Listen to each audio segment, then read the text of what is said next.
everybody. Give a big round of applause for Maura.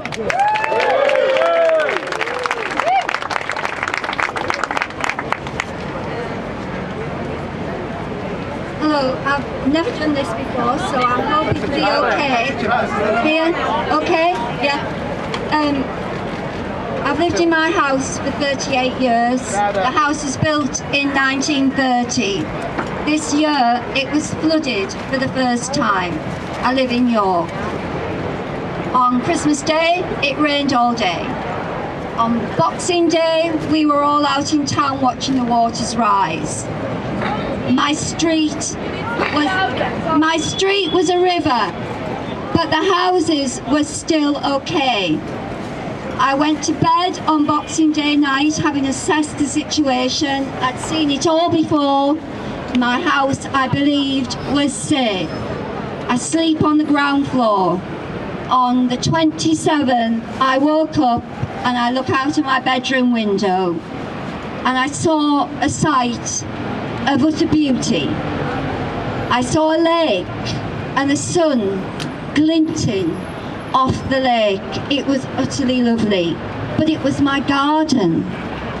I walked to the front of my house and I looked out of my front window and there was a dinghy floating past with the mountain rescue team in it. There were soldiers wading waist deep in water past my house. At that point, my house was still dry. So I asked the soldiers to bring me sandbags and I started moving my possessions, the things I could lift, anything, just getting things up to a higher level, picking up lightweight objects. My son turned up to help me, so then it became quite a big operation because he's a strong lad, so things that weren't movable before suddenly became movable. And then I realised my feet were wet and the water was seeping up through my floorboards from underneath my house. It didn't come in through the windows, it didn't come in through the doors, it came up from underneath. So we worked frantically, we did the best we could, and I left my house with the level in the toilet almost at the rim, 6 inches of water in my house, and I abandoned it. I waded out into waist deep water. I was helped by local people who were patrolling the streets in waders, and they guided me out of the water and I went to my son's house. My house is gutted. My floors have been ripped out, my walls have been stripped. It's an absolute shambles. However, if you have to be flooded, I'm lucky.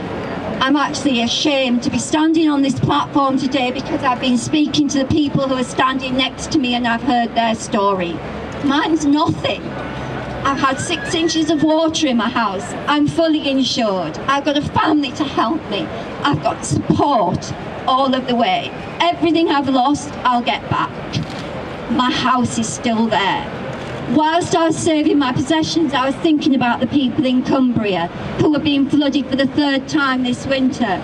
I thought about people who cope with monsoons, whose whole life, home, everything is destroyed regularly because of catastrophic climate events.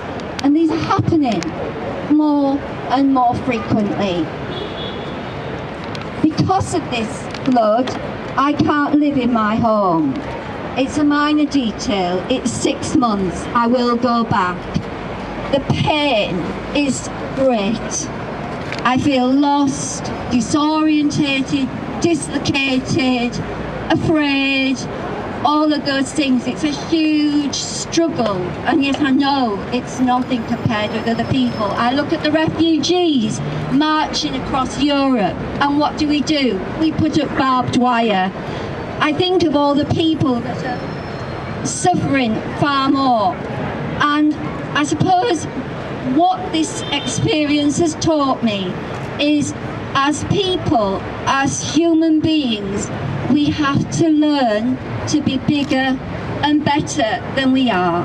We have to learn to share what we have, make space for each other, because all of these things are happening, they're going to keep on happening, and we have to deal with that. So that's it. Thank you.